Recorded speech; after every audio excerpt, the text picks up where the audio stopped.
Hi there. My name's Tammy Hemmerly, and I live in a south suburb of Dayton, Ohio.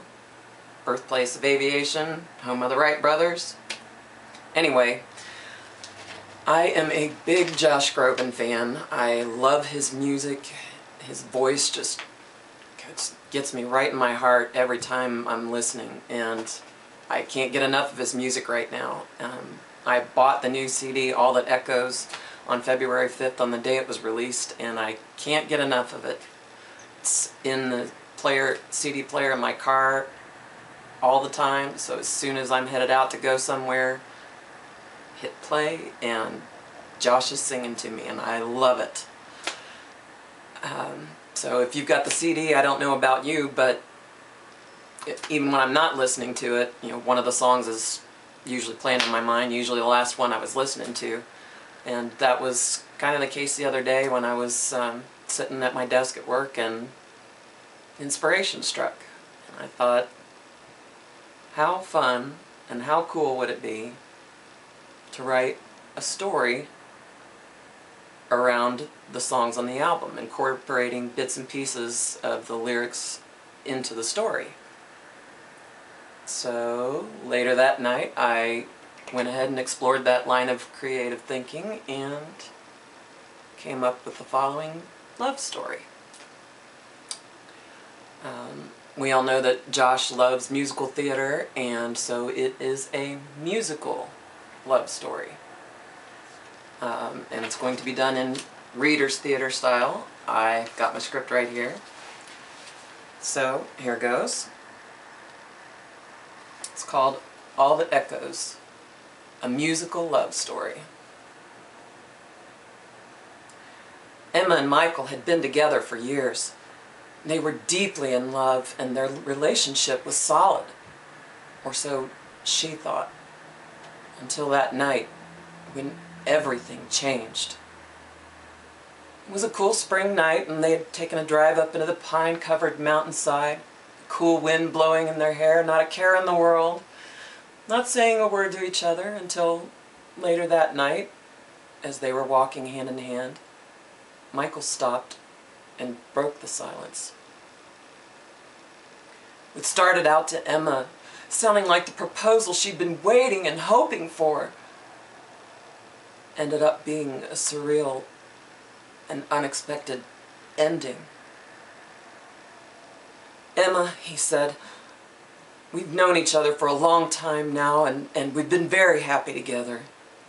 I've loved you more than anyone in my life, and I've enjoyed every moment I've spent with you. You mean so much to me, and I care for you very much. Which is why it's so hard to say goodbye to you now. Goodbye? What do you mean goodbye? You just mean good night, don't you? Michael? No, I'm sorry. I really do mean goodbye, he replied. Emma, I love you so much, and I always will. But I just can't be the man that you deserve. Shocked and heartbroken, she said, all this time, all these years of my life I've given to you, to this relationship. I don't take it lightly, the trouble that I have gone through. I've given you all that I am. I know, and I love you for that, he said. But that's why you deserve to be with a man who is madly in love with you, to marry you and give you the life that you've always wanted. And that man just isn't me. So as much as it hurts me to say this to you, tonight is goodbye. I'm sorry. His words were as a knife to her heart, that with them he had cut it out. And as she stood there in disbelief, the moon, her phantom rose, rose through the mountains and the pine, and then the darkness fell. The tears began to blind her eyes with oceans of blue. I think it's time you took me home, was all she could manage to say as she walked towards the car with her back to him so he couldn't see her cry. Days and months went by as alone she waited for her broken heart to mend. One evening at the kitchen table, she sat there once again thinking to herself, "One more day without you and I'll be fine." But still she felt so alone, thinking about all the shattered dreams. Worthless years, here am I encased inside a hollow shell. Life began, and then was done, and now I stare into a cold and empty well. And suddenly she realized all this time that she'd been waiting for the hurt to go away, and all it was wasted time. Getting up from the table, she said, I can't find a reason to be happy in my heartache, 'cause I should know better than that. Oh, I'm better than that. She decided then and there that she was closing up the window to the pain of losing Michael and leaving it in the past. When she went to sleep that night, she vowed to herself that starting the next day she was going to get back to living, with the hope that one day the quiet call of love would fly her way. The next morning she awoke to silence seizing the cluttered room. Light was shed not a breath too soon, as the sunlight began to shine through the blinds. She wiped the sleep from her eyes, and with a renewed spirit of determination got herself going, saying, wake up, the sun cannot wait for long. Reach out before it fades away."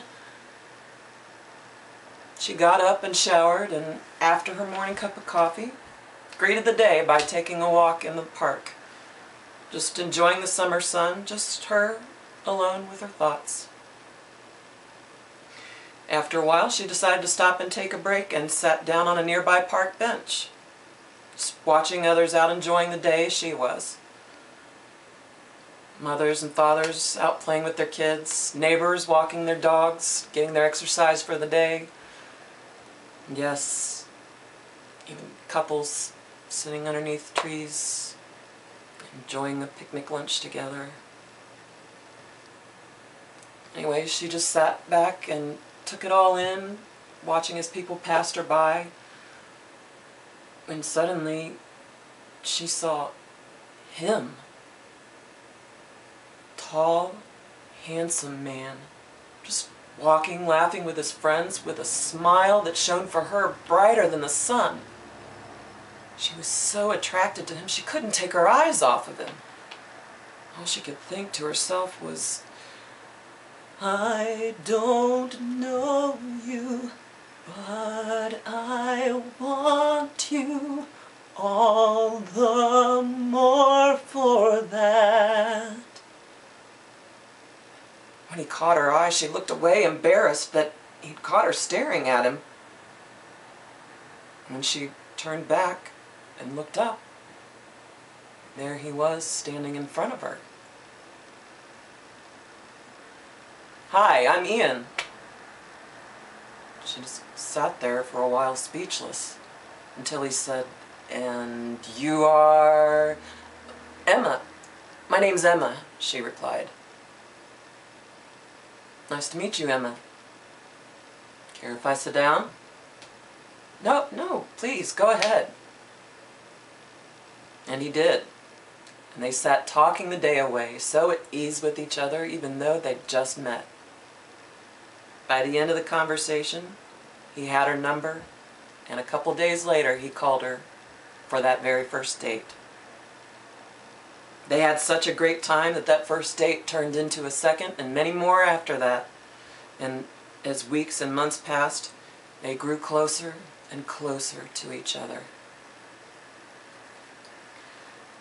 One brisk autumn morning, they were sitting again together on that same park bench where they first met, when Ian turned to her and said that he had something to say to her.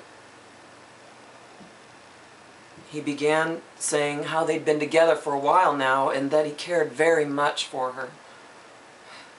At the sound of those words, her heart sank. It was as if she was back on that mountainside with Michael saying those very words to her, and she was sure she was about to get her heart broken again. So she stood up and started to walk away before he could say anything more. And then was surprised to hear him admit that he was in love with her. She turned around and just stood there a moment, not knowing quite what to say. Happy for what she'd just heard, but fearful at the same time. Afraid to believe that this could really be true. Ian could sense her fear and knew it was because of how deeply she'd been hurt before. So he said to her, "You look at me with uncertainty. You look at me with urgency. You look at me with fear in your eyes like you're about to fall away. But don't be afraid to change your colors now. I've known you all summer and you rose above it all. I see you hesitate to fall now, but it's a pretty good view from down here, too." He stood up and held out his hand to her. She reached out to him saying, "When you stand up and hold out your hand in the face of what I don't understand, my reason to be brave." And she went on to say, "I believe when I fall in love with you, it will be forever. I believe when I fall in love this time, it will be forever." Then they kissed, and he held her close to himself and said to her, "It will not be long, love, till our wedding day." She just looked at him and smiled with love in her eyes because she knew that he was right. And finally, very soon, all her dreams would be coming true. The end. Hope you enjoyed.